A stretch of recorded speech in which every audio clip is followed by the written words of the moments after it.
Terima kasih untuk semua yang Tuhan lakukan.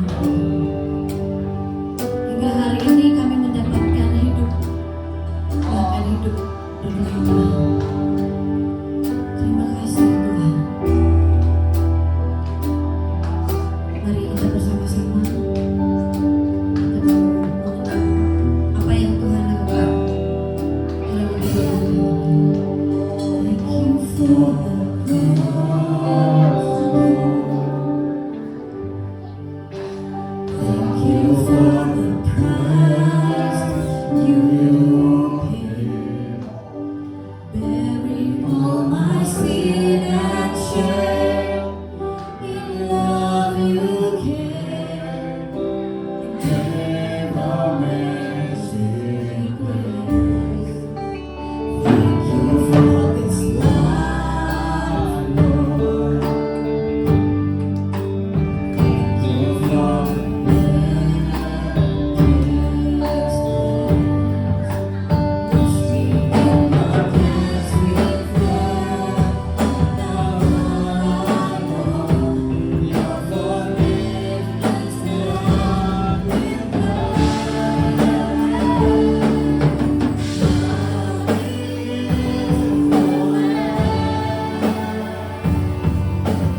Terima kasih Tuhan.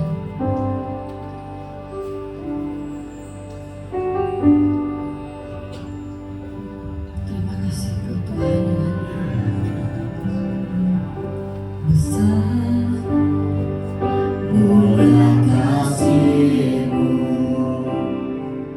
Kau mengorbankan hidupmu, Tuhan Yesus.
hidup karena kasih-Mu Tuhan. Dan hari ini kami mengucap syukur karena kasih-Mu yang tidak pernah berujung dalam hidup kami. Terima kasih buat pengorbanan-Mu Tuhan. Biar nyanyi keluar dari hati setiap kita. Bukan sekadar suara tapi dari hati kita. Naikkan syukur dari segenap hati. Karena kasih-Mu yang selamatkanku, menyucikan dan menebus hidupku. Ku naikkan syukur buat pengorbananmu, Maha mulia kasih-Mu. Karena kasih-Mu yang selamatkanku, menyucikan dan menebus hidupku. Ku naikkan syukur buat pengorbananmu, Maha mulia. Karena kasih-Mu Yesus, karena kasih-Mu yang selamatkanku, menyucikan dan menebus hidupku.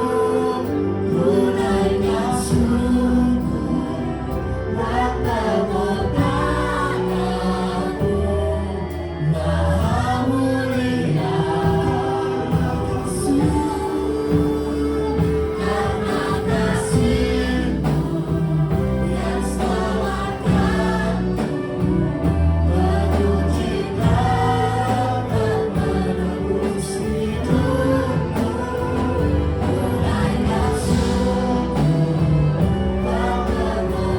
hidupku.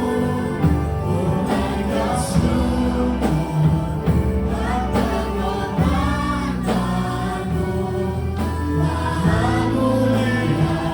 Karena kasih-Mu yang selamatkanku,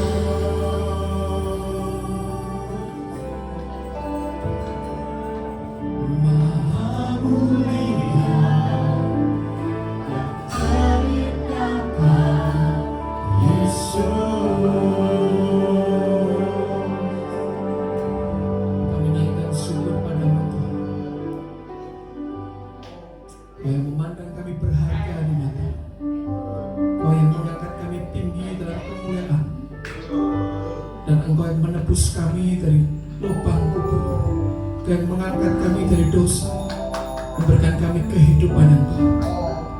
Dan mengucap syukur kami serukan Maha Mulia Kau Yesus.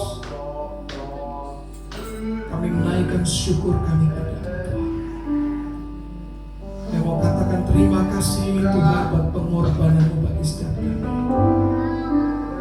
Dari hari ini ketika kami memperingati Engkau wafat bagi kami semua, dan Tuhan bicara pada setiap kami, sampaikan pesan-Mu lewat hamba-Mu. Hidup kami tidak pernah jadi sama lagi.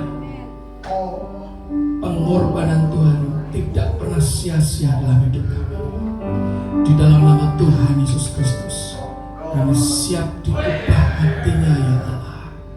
Dalam nama Tuhan Yesus Kristus, kita semua yang siap sangat diberkati, katakan amin. Kita berikan kemuliaan bagi nama Tuhan semuanya. Shalom. Sudah sekian belas tahun lamanya saya tonton klip Passion of Christ, dan selalu tidak bisa saya membendung air mata. Film itu, teman-teman kalau ngerti itu film dibuat tidak asal-asalan ya. Pak Mel Gibson, produser sekaligus sutradaranya, riset benar. Riset sampai tidak sekadar riset tempatnya, tidak sekadar riset para pemainnya, tidak sekadar kostumnya, tapi sampai ke level yang detail. Kalau bahasanya teman-teman saksikan tuh, menurut saya baru satu-satunya film yang saya saksikan pakai bahasa Aram kuno plus bahasa Latin. Jadi itu saya suka sekali film itu. Tapi detail yang lain seperti berat salibnya, model cambuknya, kulit prostetik ketika Yesus dicambuk, tarik dagingnya dan terkoyak itu dihitung detail. Sampai make up-nya pun butuh waktu puluhan jam untuk bikin make up kayak gitu. Tapi para analis berkata itu film kesadisan yang ditampilkan itu baru sekian persen. Nilainya nggak lebih dari 15%.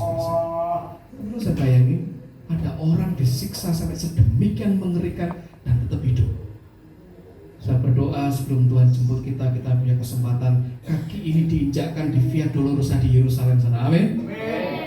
Amin. Kita nanti ketemu jalan-jalan ke Via Dolorosa. Itu jalannya teman-teman berliku dan kelak-kelok nanjak. Ini bisa bayangin Yesus dicambuk.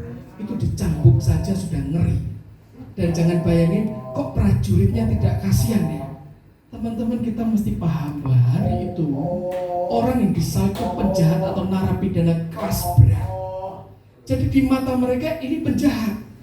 Makanya wajah-wajah eksekutor dan algojo itu menurut saya bagus dan menjiwai mereka. Ketawanya itu kecacah. Dalam hati, lu jahat, aku bantai sekalian.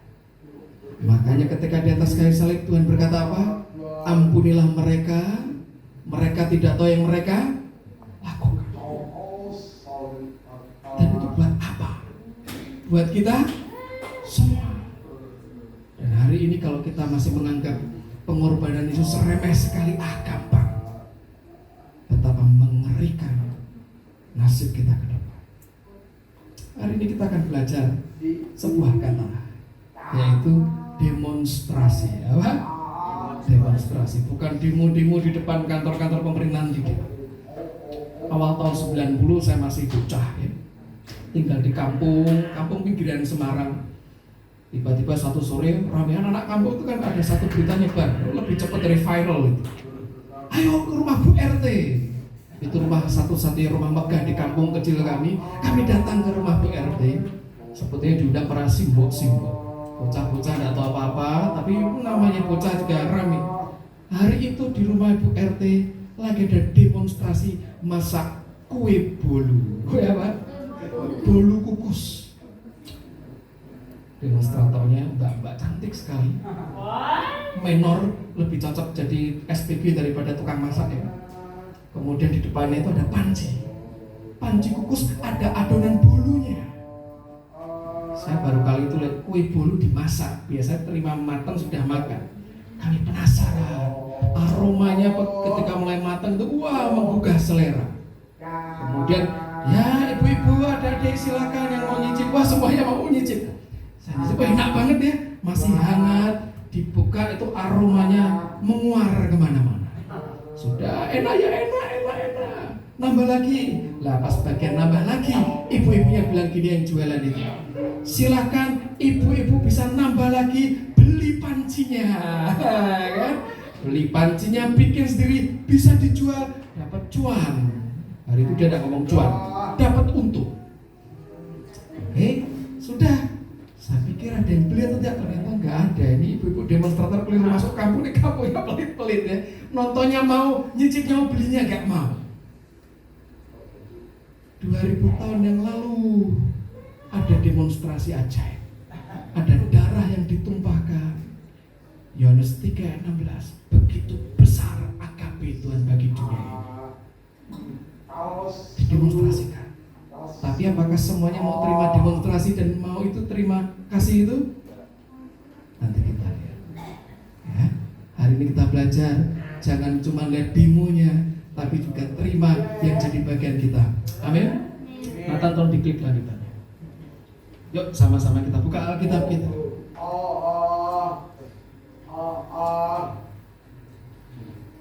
Kita sama-sama buka di Yesaya 52. Maaf, Yesaya 53. Kemarin ada Pak Pendeta David ya. Oh, itu teman kami yang ajaib dan keren. Saya dengar kesaksian yang keren-keren ya. Luar biasa beliau, dan saya dikasih poster, saya baca tadi. Dalam nama Yesus semuanya kelak-kelak, luar biasa komplit sekali. Dan yang di belakang saya ini biasa dijadikan, saya tidak bilang mantra, tapi kata-kata pamungkas. Oleh bilur-bilurnya kita sembuh. Amin. Pertanyaannya, bilur itu apa? Bilur bukan darah. Itu tuh bilur seperti cabikan atau goresan mendalam pada kulit dan nyobek masuk ke daging, keluar darah yang tidak putus-putus. Karena pembuluh darah pecah, ngalir. Bilur. Nah, oleh bilurnya kita sembuh. Amin. Jadi makanya ada lagu zaman dahulu yang bilurnya. Nah, itu keren sekali lagu itu. Yuk kita lihat Yesaya 53 ayatnya, kita lihat yang kelima. Saya potong dulu bagian yang paling terakhir ya, ini kan yang jadi ayat favorit orang-orang percaya. Dan oleh bilur-bilurnya kita menjadi sembuh. Artinya kita bisa sembuh dari ikut Tuhan. Oh bisa. Itu kuasa supranatural dari bilur atau bekas luka, cabikan, cambukan itu menyembuhkan. Pak kok bisa gitu? Yo sekarang kita naik ayat 5. Tetapi dia tertikam oleh karena pemberontakan kita. Dia diremukkan oleh karena kejahatan kita. Ganjaran yang mendatangkan keselamatan bagi kita ditimpakan kepadanya. Loh kok aneh ayatnya ya? Loh kok kita yang salah, Tuhan yang nanggung. Lu yang makan, gua yang bayar. Kayak gitu. Itu yang Tuhan kerjakan. Kalau mau ngerti lagi, yuk kita naik ayat 2. Sebagai taruk ia tumbuh di hadapan Tuhan, dan sebagai tunas dari tanah kering ia tidak tampan. Ini bicara soal Yesus. Siapa yang disiksa berdarah-darah, bonyok mukanya tetap tampan, gak ada ya? Rusak itu mukanya. Dan semaraknya pun tidak ada.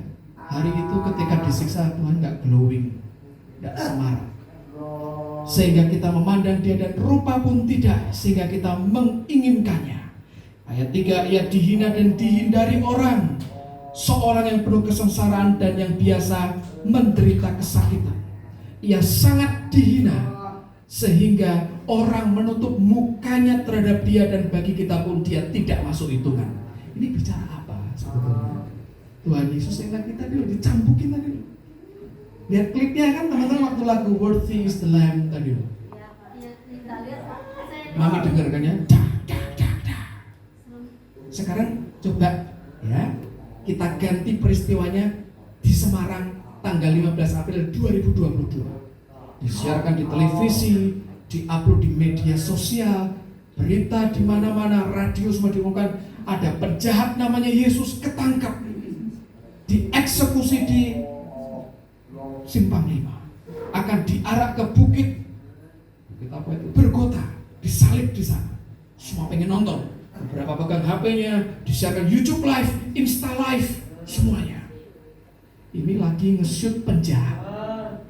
Terus tiba-tiba penjahat itu jatuh, tangannya agak diangkat sama gemeter begini, tidak bisa ngomong lagi karena kering, kerongkongannya penuh darah, mengering, darah kering di situ. Dia minta pertolongan. Kalau kita lagi nge-shoot Insta Live gitu, mau nolong mana? Resikonya di belakang polisi, begitu kita gandeng tangannya, oh kamu keluarga penjahat ini, tangkap sekalian. Hari itu yang nggak ada. Ini nubuatannya Yesaya berkata kayak gini, sehingga orang menutup mukanya terhadap dia. Kalau mau mundur lagi, itu sebelumnya orang-orang yang mungkin memalingkan mukanya itu orang yang bersama sama yang lain berseru gini, Hosana, Hosana. Yesus masuk kayak superstar masuk ke Yerusalem. Orang yang sama memalingkan muka. Manusia kan gitu kan? Kalau lagi happy, wah. Kalau di belakang bak truk gitu loh, pantat truk itu kan ada tulisnya, ada uang, abang, saya tidak ada uang, abang ditendang masuk kandang. Kan kayak gitu. Yesus ketika lagi di penderitaan tidak ada yang mulia. Ayat selanjutnya, ini yang nusuk sampai ke hati. Tetapi sesungguhnya penyakit kita lah yang ditanggungnya dan kesengsaraan kita yang dipikulnya. Padahal kalau di garis bawah itu ditandai kasih hal lain, kita mengira dia kena tulah, dipukul dan ditindas Allah. Ini gawat sekali. Mengira, kukira, aku pikir, aku rasa, itu bisa sangat menyesatkan. Tapi Tuhan begitu adil dan ajaib. Bapa, ampunilah mereka. Mereka tidak tahu apa yang mereka berdoa. Jangan-jangan kalau kita hidup di zaman Yesus, kita bisa termasuk orang yang meludahi Tuhan. Ngambil pasir, tengok penjahat memang kamu. Tak pikir kamu tuh dulunya ngasih mujizat, ternyata penjahat kamu itu. Kita tidak bisa bilang, orang tuh kok jahat sekali, kan sudah Tuhan sembuhkan. Kita tidak ngerti teman-teman. Kalau kita hari itu hidup di zaman Yesus, bisa jadi kita seperti itu. Ngeri ya? Ngeri. Dan Tuhan mengalami itu untuk siapa? Untuk kita, untuk saya, Anda, dan kita semuanya. Yuk kita buka lagi Yohanes 18. Yohanes 18 ayat yang ke-10. Yohanes berapa? 18. Kalau kita bicara kitab Yohanes, ini kan termasuk kitab Injil ya kan? Tapi memang penjelasannya paling relatif lebih komplit daripada yang lain. Bukan berarti Injil yang lain tidak komplit, tapi melihatnya lebih banyak. Ya, kita mau lihat Yohanes 18, perikop yang pertama judulnya apa? Yesus ditangkap. Ini titik balik di mana Tuhan Yesus yang tadinya seorang tokoh terkenal, mungkin boleh dibilang wah superstar ini, viral terus. Kalau Yesus kemana-mana viral ya, menyembuhkan orang, bikin mukjizat, viral terus. Tiba-tiba malam itu jadi malam pembalikan keadaan. Yesus ditangkap. Saya baca ayat yang ganjil, teman-teman baca ayat yang genap ya. Kita baca dari ayat 1 sampai 11. Saya ganjil, teman-teman genap. Judulnya Yesus ditangkap. Setelah Yesus mengatakan semuanya itu, keluarlah ia dari situ bersama-sama dengan murid-muridnya, dan mereka pergi ke seberang sungai Kidron. Di situ ada suatu taman, dan ia masuk ke taman itu bersama-sama dengan murid-muridnya. Ayat 2.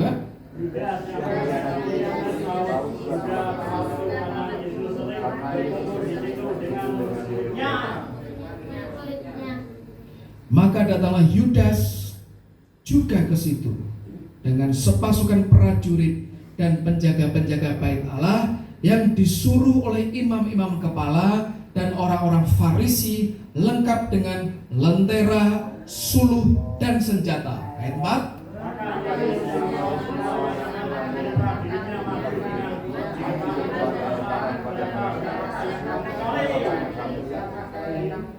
Ayat 5, jawab mereka, Yesus dari Nazaret. Sebentar ya, stop dulu. Ini zaman itu belum ada teknologi kamera ya. mungkin tukang lukis juga belum terlalu realis alirannya. Jadi mereka tidak tahu yang mereka cari sebetulnya. Ya. Yohanes 18 ayat 1 sampai 11. Sebentar ya. Kita lihat. Jawab mereka, Yesus dari Nazaret. Katanya kepada mereka, akulah dia. Yudas yang mengkhianati dia berdiri juga di situ bersama-sama mereka. Ayat 6.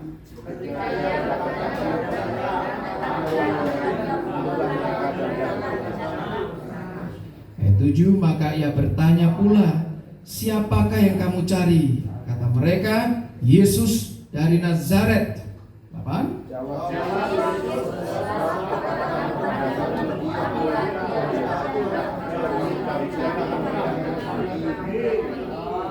Ayat 9, demikian hendaknya supaya genaplah firman yang telah dikatakannya, dari mereka yang kau serahkan kepadaku tidak ada seorang pun yang kubiarkan binasa. Ayat 10.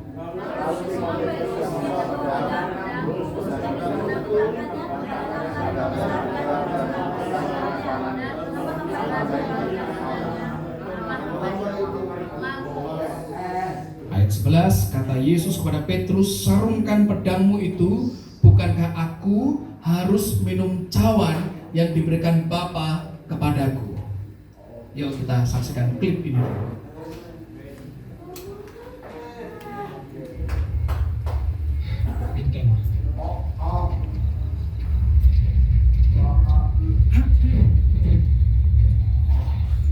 Ini peristiwa yang tadi kita baca ya, kurang lebih kayak gini gambarannya.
Ini Yudas mencium Yesus, sementara ini Yohanes lihat ya dari jauh sambil gusar. Ini kode yang diberikan Yudas ketika mencium Yesus. Yesus berkata, engkau mengkhianati anak Allah dengan sebuah ciuman. Nah, kemudian mulai hamba-hamba besar mendekat, mulai meringkus Yesus. Petrus yang mundur. Adegan dibikin perlahan. Peristiwa terjadi di taman di Getsemani.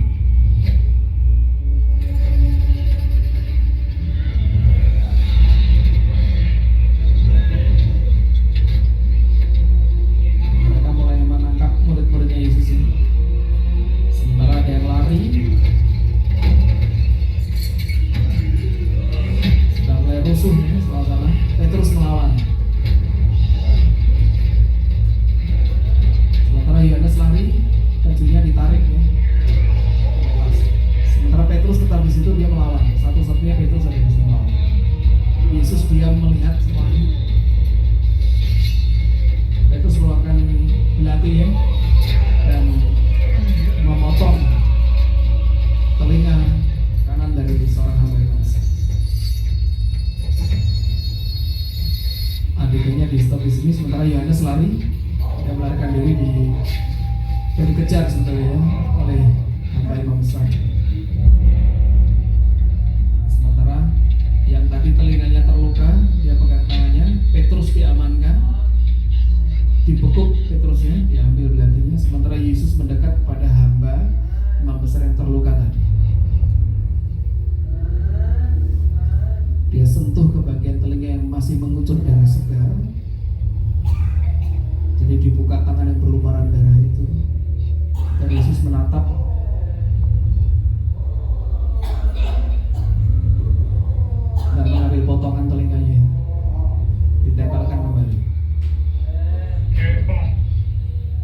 Kefa itu Petrus. Taruh gitu. Jadi disuruh naruh belati atau pedang kecil itu. Mereka yang hidup dari pedang nanti mati oleh pedang juga.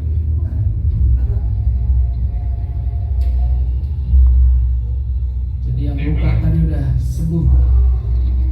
Sementara Petrus menaruh belatinya.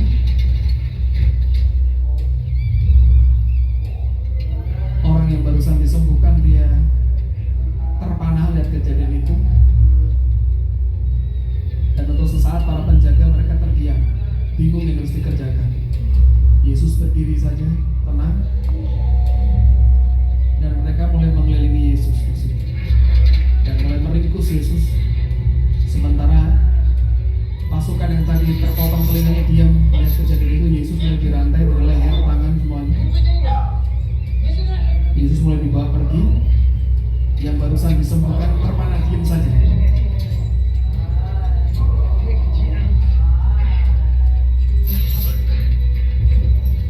Yesus mulai dibawa, sampai dipukul, dicambuk, dan sebagainya. Kitab Yohanes berkata, siapa namanya yang dipotong telinganya? Siapa namanya tadi? Malkus.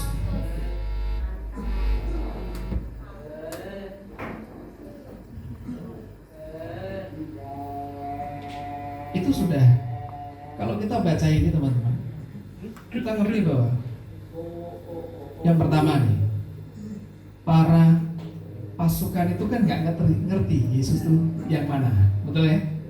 Kalau misalnya nih, sebetulnya mirip-mirip kejadian ketika peristiwa tahun 1965 ada jenderal yang mau diculik tapi pasukan penculiknya nggak tahu yang mana yang mau diculik. Itu kalau mau ngerjain aja Yesus bisa. Ketika Yesus berkata, akulah dia, jatuh mereka.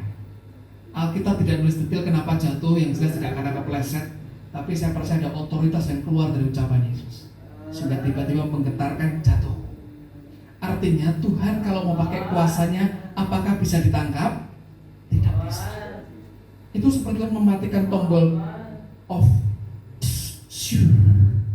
Itu otoritas ilahinya seperti ditutup. Jadi dia membiarkan dirinya ditangkap. Ngerti bedanya ya? Ngerti dia ditangkap atau membiarkan diri ditangkap? Bedanya adalah dia menyerahkan diri. Nah, sudah di kondisi itu, saya ngerti kalau saya jadi Petrus mungkin saya akan melakukan yang sama. Nih, guruku mau ditangkap, aku sikat dulu. Itu kok buat saya pribadi lebih terhormat ketimbang ada yang lari ya nanti. Mendingan aku mati membela guruku, walaupun gurunya tidak perlu dibela sebetulnya. Tapi itu satu kejadian yang luar biasa. Menetapkan tuh kata-kata kuno tahun 60, sekarang nggak dipakai lagi. Itu menyabet lebih tepatnya, serak, potong. Sakit nggak? Daun telinganya kepotong itu loh. Di saat itu pun masih ada mukjizat yang Tuhan kerjakan. Betul ya? Ngapain mukjizatnya? Diambil potongannya, ditempel.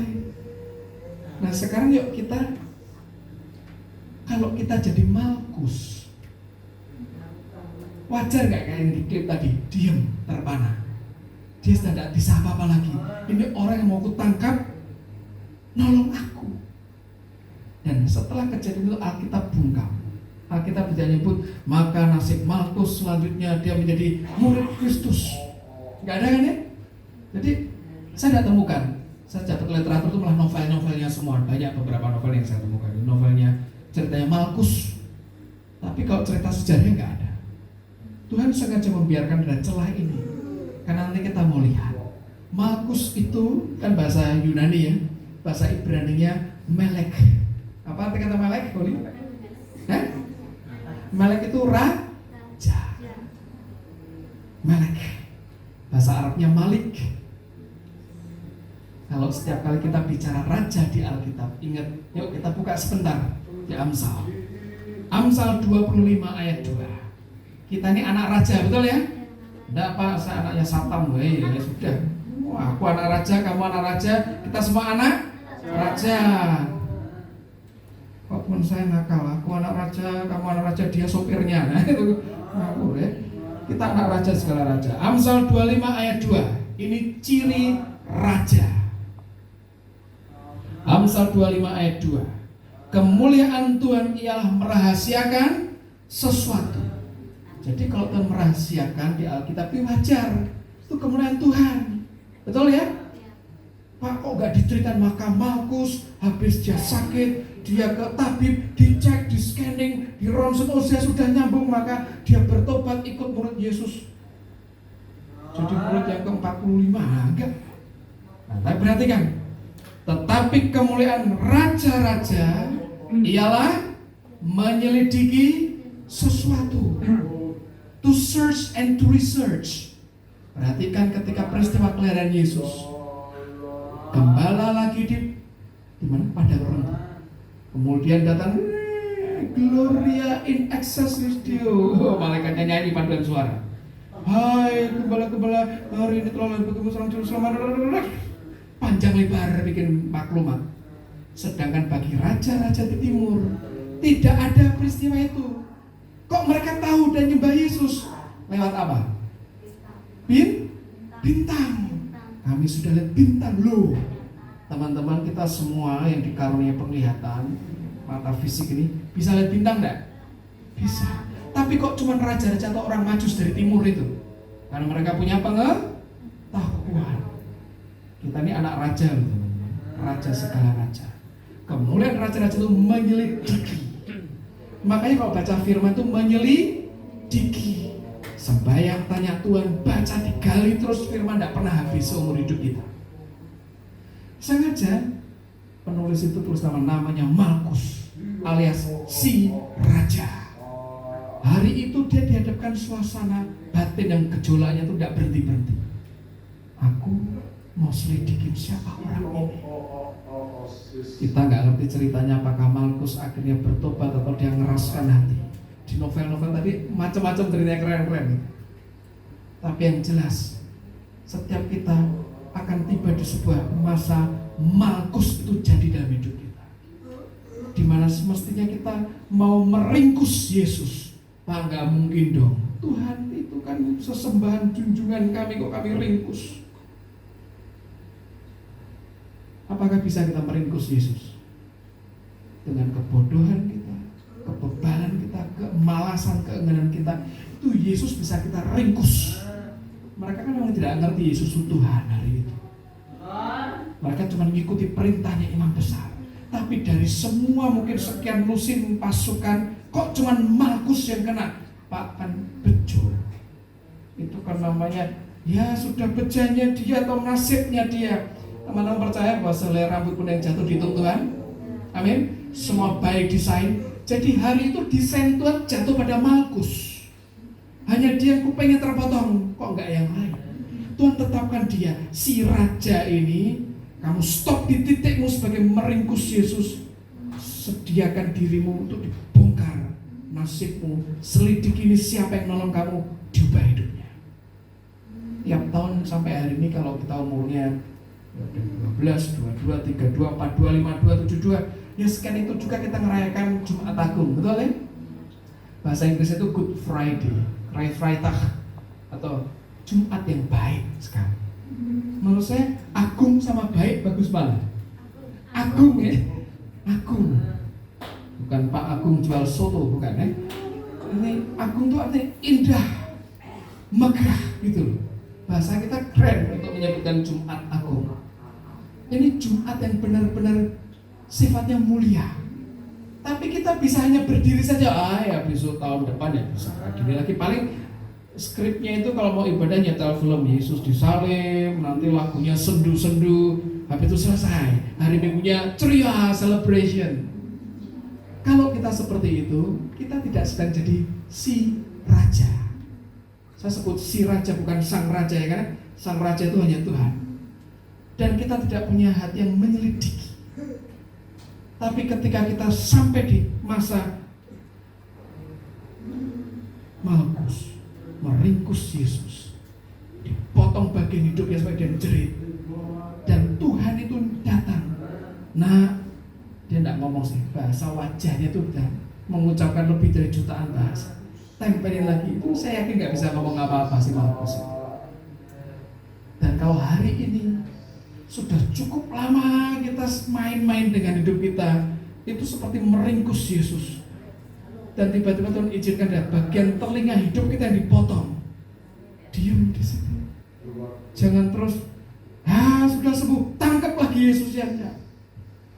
Hari itu dia mengalami sesuatu yang berbeda. Saya berdoa Jumat Agung tahun ini, kalau ada di tengah-tengah kita seperti Malkus, ada dipotong kuat dalam hidupnya, berhenti, jangan kerjakan yang sama. Selidiki siapa yang nolong hidup kita, yaitu Tuhan Yesus Kristus itu. Ikuti dia, jangan ikuti jalan yang lama. Amin. Karena kalau tidak, saya bolak-balik dengar teman-teman saya ini, mereka yang motivator hebat-hebat itu bilang, apa bedanya nasib dan takdir? Ayo, apa bedanya? Oh ya, nasibku jadi orang kurus kayak gini ya. Takdirku jadi orang cebol. Apa bedanya? Nasib di tangan kita, takdir di tangan Tuhan. Kita mau lahir di mana, nasib atau takdir? Harusnya aku lahirnya di White House. Lahir jebret langsung dikasih pizza. Kalkun Thanksgiving, lahir makanya bubur ketan itu. Bisa milih nggak mau lahir di mana? Kalau mau lahirnya enaknya lahir di yang hotel bintang 10. Lahir kok di Palungan. Tapi kalau nasib itu, Mami bilang di tangan, kita nggak bisa menentukan lahir di mana. Tapi kita bisa menentukan hidup kita akan jadi seperti apa, tergantung pilihan-pilihan kita. Malkus dihadapkan pada sebuah nasib. Dia mau ikut Yesus yang menyembuhkan dia, atau dia mau mengikuti jalan yang lama. Repotnya kadang kita berpikir bahwa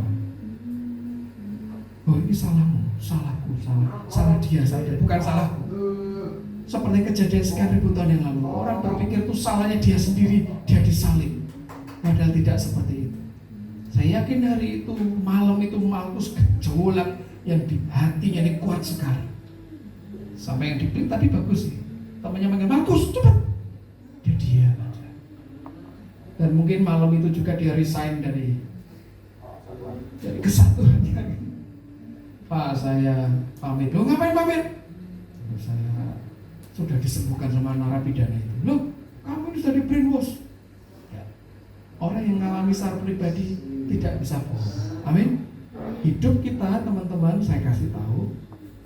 Kemarin ada Pak Pendeta David. Cerita banyak kan? Kesaksiannya kan? Kira-kira itu bohong atau enggak? Bohong atau enggak? Ini Bapak ini fantasi, dongengin kami dan kami ketawa. Enggak gitu ya? Beneran, beliau tuh keluar dari hatinya. Kita ikut Tuhan Yesus itu, maaf teman-teman, tidak bisa pakai otak kita. Tidak bisa pakai hanya sekadar kemampuan kita berolah pikir, tidak bisa. Saya tidak bilang jangan pakai otak, harus pakai. Tapi yang terpenting mengalami.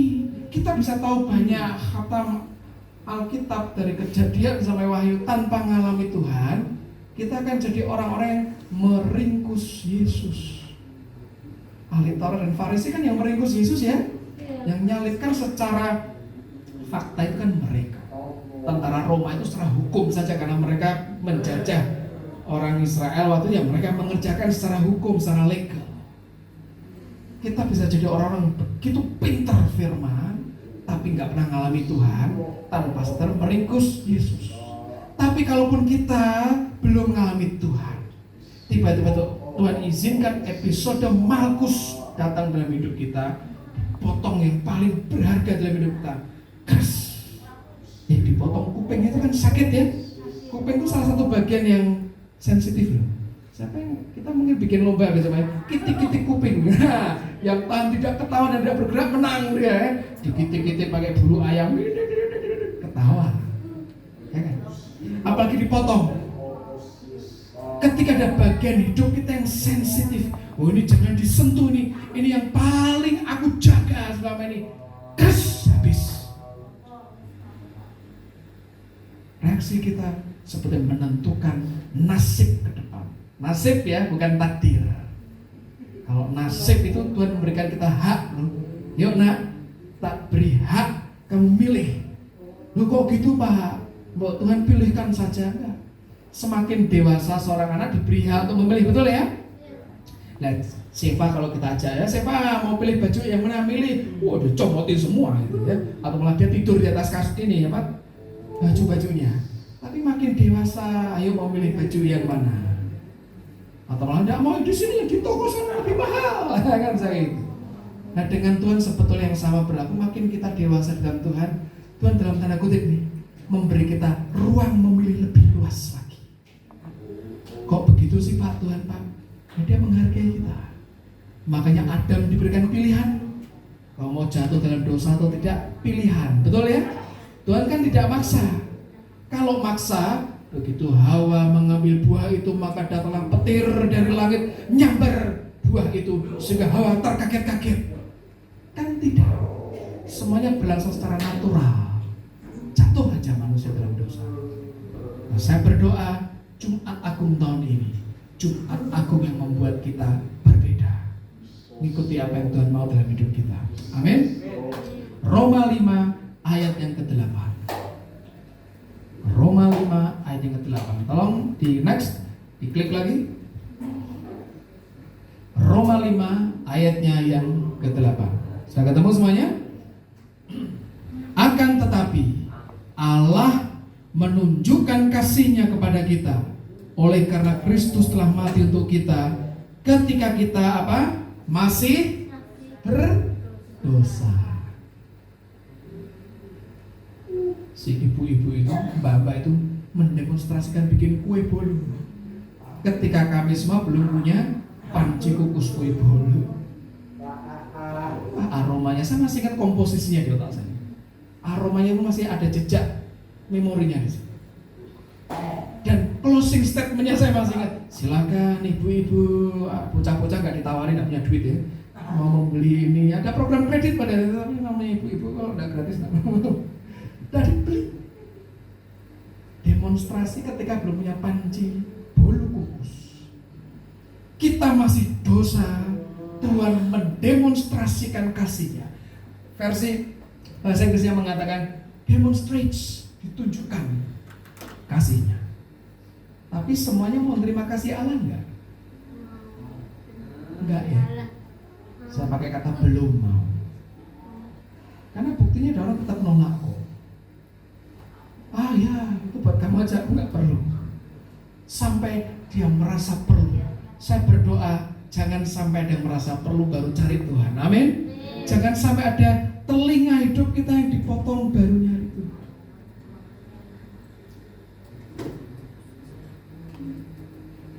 Karena kan begini ya, ada beberapa tipe orang Kristen. Ada tipe orang Kristen kalau dia susah cari Tuhan. Wah, kalau dia senang lupa Tuhan. Tapi ada sebaliknya, kalau susah nyarinya orang, senang nyari Tuhan, mengucap syukur, terima kasih Tuhan. Ada yang bukan dua-duanya. Susah senang nggak usah cari Tuhan, cari orang aja kelihatan, Tuhan kan nggak kelihatan. Saya berdoa tidak ada di antara kita yang seperti itu. Amin. Karena tanpa Tuhan, ya saya ngomong apa adanya mungkin terdengar keras sekali ngomongnya. Tanpa Tuhan orang tetap bisa sukses nggak? Bisa. Orang-orang terkaya dunia hari ini mungkin labelnya ya dia punya religion atau agama. Tapi tanya kamu kenal Yesus enggak? Kalau mau dibedah nih ya hati ini ya, tanpa Yesus aku bisa kaya. Nah, bisa gitu enggak? Bisa. Jadi buat apa Yesus? Kalau kita cari Yesus supaya dapat berkat, itu betul kan Tuhan memberkati kita berlimpah-limpah, betul ya? Apa bedanya Tuhan sama dengan mesin ATM? Datang ke Tuhan masih kartu, keluar duitnya gitu ya. Terus kalau narik terus supaya dilindungi, apa bedanya Tuhan dengan satpam? Tuhan tolong aku, oke, Pak Salah keluar kumisnya tebel gitu ya, bawa pendongan kayak gitu. Tapi Tuhan menjaga kita kan? Menjaga. Kalau kitanya maaf ya, memanfaatkan Tuhan, hanya cari Tuhan kalau lagi butuh, tetap Tuhan baik, sayang. Tapi akan beda dengan yang kalau kita mencintai Tuhan dengan segenap hati. Amin. Kalau mencintai itu tidak usah nyari apa-apa, ketemu kamu tuh happy sekali gitu loh. Ya, tanya sama yang sudah jatuh cinta aja. Dengar nama pacarnya sudah berflower gitu ya. Tapi kalau kayak yang di pantat truk itu ada uang, abang dimanja-manja, tidak ada lempar pakai jalan, itu repot. Nanti kalau diberkati cinta Tuhan, berkatnya syarat, kalau nggak usah Tuhan. Ini sudah tidak masanya seperti itu teman-teman. Karena waktunya semakin sempit, Tuhan bentar lagi mau datang, kan pengen dijemput Tuhan semua ya. Pak, saya besok aja jemputnya, masih di dunia masih enak, belum minum ini dan itu. Nah, jangan. Tapi saya berdoa sebelum dijemput Tuhan, kita semua paling tidak kakinya menginjak mana tadi? Via Dolorosa, terus paling tidak berbaring-baring di atas hamparan salju Gunung Hermon. Nah, kan enak ya? Enak pas besok tahun depan itu loh, antara apa? Januari, Februari, awal Maret itu masih banyak salju di Gunung Hermon. Kan lumayan, mungkin Kak Mista mau sama bawa sirup, jadi dikasih sirup sama makan saljunya gitu. Ya sebelum Tuhan datang kita ke sana semua, amin ya. Tapi kan fokusnya bukan itu. Nanti kalau ikut Tuhan supaya aku diberkati, aku diurapi, aku pokoknya dapat banyak hal, nanti kecewa teman-teman. Karena sebetulnya ikut Tuhan, kita akan mengikuti jalannya Yesus. Dan jalan Yesus itu jalan penderitaan. Hari ini kita lihat jalan penderitaan itu begini loh, penderitaan sesuai yang Tuhan mau itu bukan karena kita nelongso. Tahu nelongso? Apa ya bahasa Indonesia ya Pak ya? Nelongso? Saya agak sulit. Nelongso itu mengasihi diri. Jadi kemarin kami lewat di sebuah kota, ayam goreng nelongso cuma 5.000 perak. Nasi plus ayam, wih murah banget, ini termurah se Asia Tenggara. Kita mikir 5.000 dapat nasi ayam goreng plus sambal, tapi ayam goreng nelongso. Saya mikir ayamnya yang nelongso sehingga dia kurus kering, atau para yang makan yang kurus kering sehingga nelongso gitu. Contohnya cuma paruhnya tok itu 5.000. Tapi dasar tidak nyicip di sana. Ya, bukan penderitaan nelongso, tapi memilih untuk taat sehingga menderita. Maksudnya gimana? Saya bikin yang gampang. Kita bisa melawan, tapi memutuskan tidak melawan. Ngerti bedanya? Kami rakyat jelata, hanya dijadikan alas kaki oleh sang raja. Ya memang tidak bisa melawan. Tapi kita dalam posisi bisa kuat memutuskan merendahkan diri. Nah itu yang susah.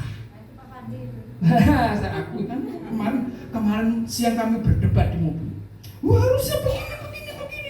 Ora iso bilang gitu. Tapi tiba-tiba saya ngerti di hari saya ini Roh Kudus ngomong. Tidak ngomong dia cuman ngerti berduka ya Roh Kudus. Saya minta ampun on the spot. On the spot adalah saat itu juga. Gitu. Kalau kita bisa melawan, tetapi memutuskan Tuhan, Engkau ambil alih. Nah, itulah dia jalan penderitaan. Bukan karena sengsara yang dibuat-buat karena dosa kita sendiri. Itu sebenarnya pesan hari ini, teman-teman. Ketika episode Markus itu datang, sebenarnya kita bisa pilih. Mau jadi Petrus, ya, yang membela Yesus dengan kekuatannya. Habis itu Petrus yang sama menyangkal Yesus. Atau mau jadi Yohanes yang kabur, atau Yakobus yang tidur terus meninggal juga, atau jadi Markus yang terpotong diem dulu, atau milih jadi Yesusnya. Milih jadi Yesus dong, kan lagunya "Ku mau sepertimu Yesus" ya, bukan "Ku mau sepertimu Markus", kan nggak ada lagunya itu. Nah seperti Yesus itu teman-teman saya kasih tahu, kita akan diberkati luar biasa, amin.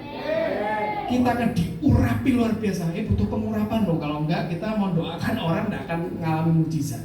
Semua kita sentuh jadi berhasil itu pengurapan Tuhan. Makanya ada sebutan the blessed hand, tangan yang diberkati. Bukan tangan Midas. Teman-teman ngerti cerita Midas? Cerita Yunani. Cerita Midas itu gini, yang dia sentuh jadi emas. Enak ya? Emas beneran, bukan Mas Martin, emas beneran. Pas lagi mau makan apel, jadi emas. Jadi kayak produk gitu loh. Mau makan nasi padang, enak banget aromanya. Pegang. Kan kalau makan nasi padang nggak pakai sendok ya, pakai ini loh, 5 jemari kita ini loh. Begitu nyentuh ujung dari nasi yang tercerai-berai itu, jadi emas. Aduh. Terus ini kan bulan puasa, sekarnya minum kolang kaleng, pegang gelasnya jadi emas. Ya kan lapar semua. Disuapin, agak miring-miring karena yang nyapin sama ngobrol sama nonton sinetron gitu ya, mau pegang tangannya diarahkan jadi emas lagi. repot itu. Itu tangan Midas, tidak bisa nikmati. Kaya limpah tapi tidak bisa nikmati. Tapi kok the blessed hand, tangan yang diberkati, menikmati bersama Tuhan. Amin. Tapi masalahnya, pas kita lagi diberkati, diurapi, tidak kurang suatu apapun, kebajikan kemurahan bagi kita sepanjang masa, tiba episode penderitaan itu, yaitu ngikuti jalan Tuhan yang Tuhan mau. Pas kita bisa melawan, tapi diamnya bukan diam, tunggu ya, tunggu tanggal mainnya, tidak gitu, tapi benar berserah pada Tuhan. Itu bedanya, bukan ayam goreng nolongso tadi, tapi benar-benar memang Tuhan, tolong, aku percaya semua ajaib pada pengaturan Tuhan.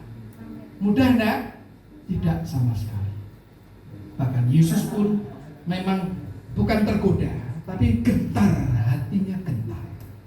Makanya dia ngajak 3 murid yang paling dekat, Yohanes, Petrus, dan Yakobus. Dekat semua ya, saking dekatnya kabur semua. Petrus seperti yang paling heroik, dia membela. Petrus tipikal yang emosional ya. Emosional bukan tukang marah dong. Ya gampang marah, gampang nangis, gampang terharu, gampang terpancing emosi. Dia juga yang sadar pertama kali aku nyangkal Yesus. Tapi dia juga yang berkata, aku tidak layak disalib seperti rabi atau guruku. Salibkan aku terbalik saja. Jadi kalau teman-teman ada orang disalib terbalik di sejarah, itu Petrus. Santo Petrus yang dihargai di rekan-rekan Katolik. Dia berkata, aku nggak layak disalibkan seperti itu. Dan sejarah juga berkata, Petrus nyaris mengulang lagi kesalahannya. Waktu zaman kekaisaran Nero, semua orang Kristen ditangkap, dia pergi. Sebenarnya bukan karena dia mau pergi, tapi para pengikutnya berkata, Rasul, engkau pergi aja. Karena kalau engkau mati, nanti Injil tidak terberitakan. Dia keluar dari kota Roma.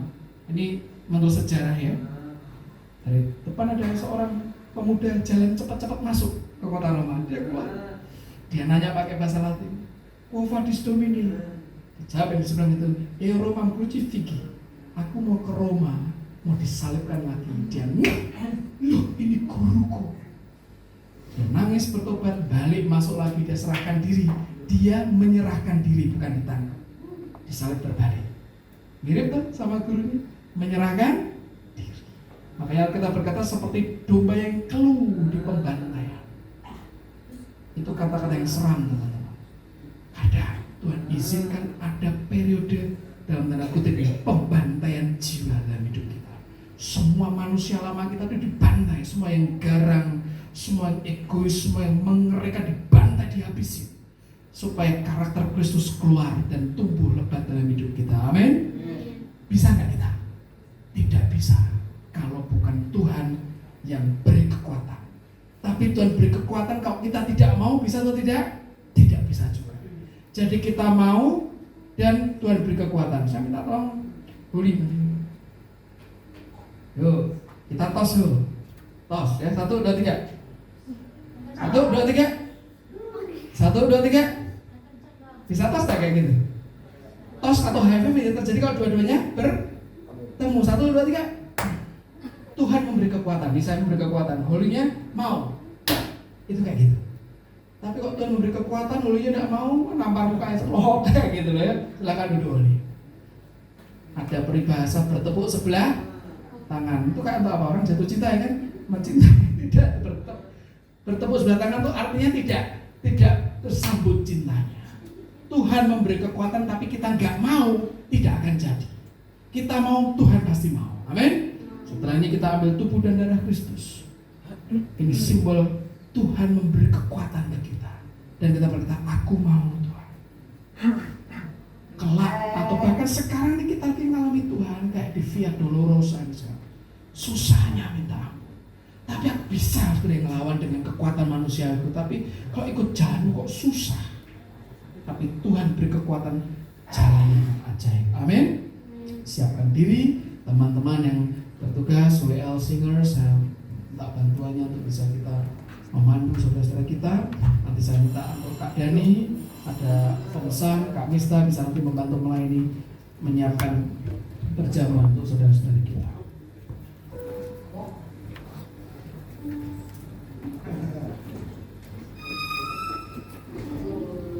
sembari kita menyanyikan lagu yang tadi ya.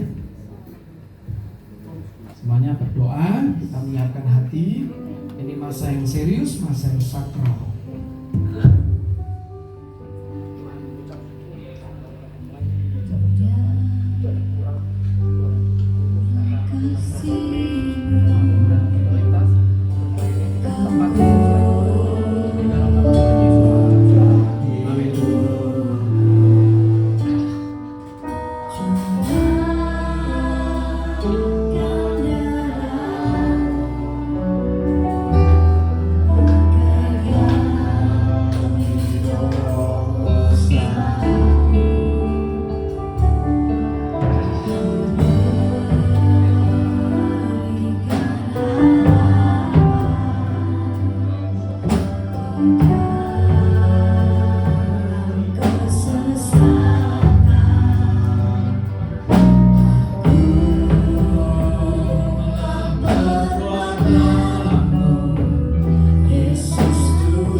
Bisa membaca, bisa dipandu, dibacakan di sampingnya. Kemudian untuk cup atau cangkir anggur bisa terlebih dahulu dibuka dulu tutupnya supaya nanti tidak terburu-buru dan menghindari tumpahan.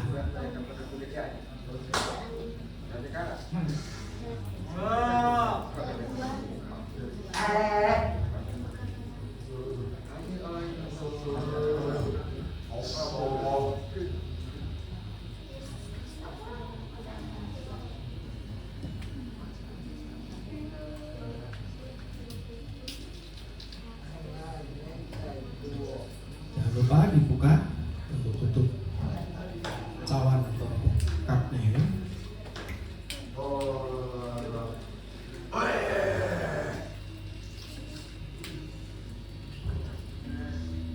Biar firman yang tertera di sini jadi rema. Rema itu masuk ke hati kita ya dan mengubah kita tidak jadi salah. Sekarang kita masih tunggu Kak Faah lagi ada di luar dan kita bisa bersama-sama. Jangan ada yang tumpah anggurnya. Kalau sudah, untuk hosti kita genggam dengan tangan kanan kita angkat. Yuk kita berdoa. Tuhan, kami mengucap syukur untuk pengorbananmu di atas kayu salib. Hari ini kami memperingati peristiwa di mana Tuhan menyerahkan diri untuk menjadi tebusan bagi kami semua. Kami mengingat, kami memperingati tubuhmu yang sudah dipecahkan bagi setiap kami. Engkau yang tidak berdosa memilih jadi menanggung dosa kami, umat manusia ini. Kami naikkan syukur kami Tuhan.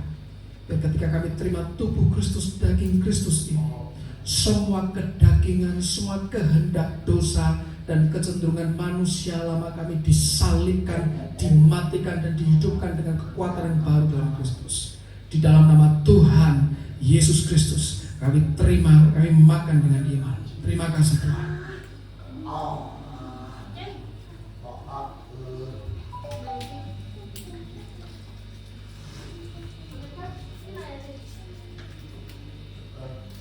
Perlahan pegang cawan anggur ya, jangan sampai tumpah. Tuhan, kami mengucap syukur. Seperti firman yang berkata, sebab kehidupan ada di dalam darah, dan kehidupan sejati, kehidupan Tuhan Yesus Kristus sendiri ada di dalam darah-Mu Tuhan, yang sudah dicurahkan untuk menebus kami, menguduskan, menyucikan kami semuanya. Tidak lagi hidup dalam kuasa dosa, diikat lagi dengan maut, tapi kami hidup dalam kemerdekaan sejati. Kami terima kehidupan yang sejati, kehidupan ilahi, kekuatan dari tempat maha tinggi yang memampukan kami berjalan dalam kehendak Tuhan. Bahkan ketika melewati lembah sekalipun, ada kuasa ilahi yang memenuhi kami. Di dalam nama Tuhan Yesus Kristus kami terima dengan iman. Terima kasih Tuhan.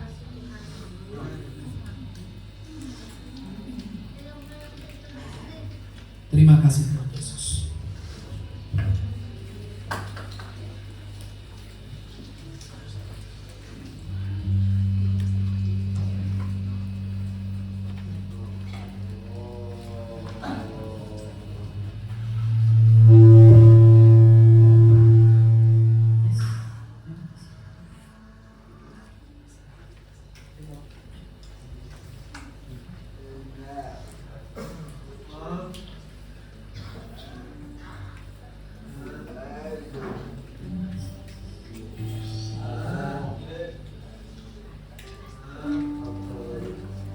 Terima kasih Yesusku, terima kasih Yesusku.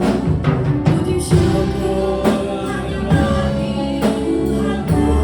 Terima kasih Yesusku, terima kasih Yesusku. Puji syukur hanya bagi Tuhanku.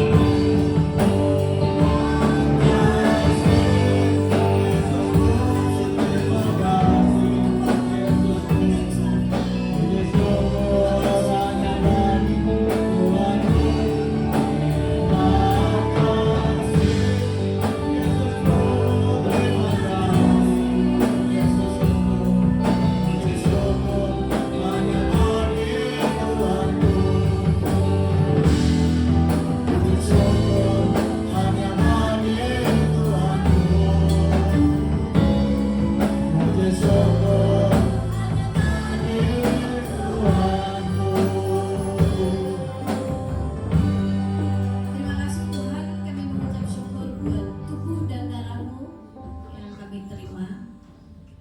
Oleh karena tubuh dan darah-Mu inilah kami diselamatkan dan kami disembuhkan, kami disembuhkan.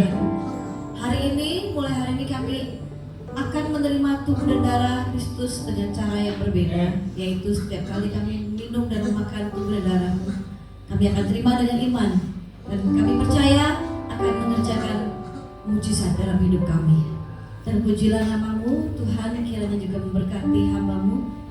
Engkau terus tambahkan hikmat, pengertian, kewahyuan, agar hamba-Mu dapat menyampaikan apa yang Tuhan mau untuk JSCC ini Tuhan. Di dalam nama Tuhan Yesus kami berdoa dan mengucap syukur. Yang diberkati sama-sama berikan tepuk tangan. Tepuk tangannya lemes berarti kurang diberkati. Saya mau beri tepuk tangan yang lebih kencang lagi. Oke. Nanti setelah ini bisa salam ya, salam-salaman. memperingati Jumat Agung ya. Dan besok Minggu kita akan beribadah. Saya minta teman-teman mulai mempersiapkan diri dari pemusik, singers, WL, karena besok kita akan besar-besaran merayakan. Kenapa? Karena Yesus yang hari ini menurut sejarah dan memang kenyataannya ya, hari ini disalib, besok Minggu pagi-pagi benar dia bangkit di antara orang yang mati. Itu perlu kita rayakan. Karena apa? Oleh kebangkitannya lah kita memperoleh hidup sekarang ini ya. Jadi siapkan diri. Saya percaya dan sangat berharap dan percaya ya bahwa mukjizat pasti terjadi. Apa yang saudara atau teman-teman harapkan terjadi. Jadi mulai hari ini berdoa. Bila perlu disuruh puasa ya puasa saja. Jadi kita berdoa supaya Tuhan mulai hari Minggu besok kebaktian kita ini, ibadah kita ini tidak hanya sekadar haleluya terus tepuk tangan habis itu nyembah habis itu selesai, tidak. Tapi setiap kali kita nyanyi kuasa Tuhan dinyatakan. Karena saya percaya Tuhan bertahta atas pujian yang dinaikkan oleh umatnya. Kalau bertahta mau ngapain? Ya cuma diam-diam aja kan. Tuhan pasti tidak akan tahan melihat kondisi Agusmo, kondisi Joshua, dan kondisi Tinus dan teman-teman ladies yang lain. Saya sangat yakin Tuhan pulihkan kita semua. Amin. Siapkan diri ya, para singers, nyanyi yang kenceng. Jadi tidak cuma suara saya yang kedengaran, jadi suara teman-teman juga kedengaran. Ada amin? Aduh, mantap ya. Oke, kita akan akhiri ibadah kita pagi hari ini. Kita bangkit berdiri yang masih belum berdiri.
syukur untuk pengorbananmu yang ajaib di atas kayu salib, penebusan, keselamatan, dan pengharapan yang baru di dalam Kristus Yesus. Terima kasih kami mau katakan, terima kasih Tuhan untuk semua kebaikan-Mu. Biar hati kami terus berlimpah dengan ucapan terima kasih dan ucapan syukur. Sebentar kami usai dengan ibadah ini, hati yang terus lekat pada Tuhan dianugerahkan, hati yang limpah dengan kebaikan ilahi dicurahkan dalam hidup kami.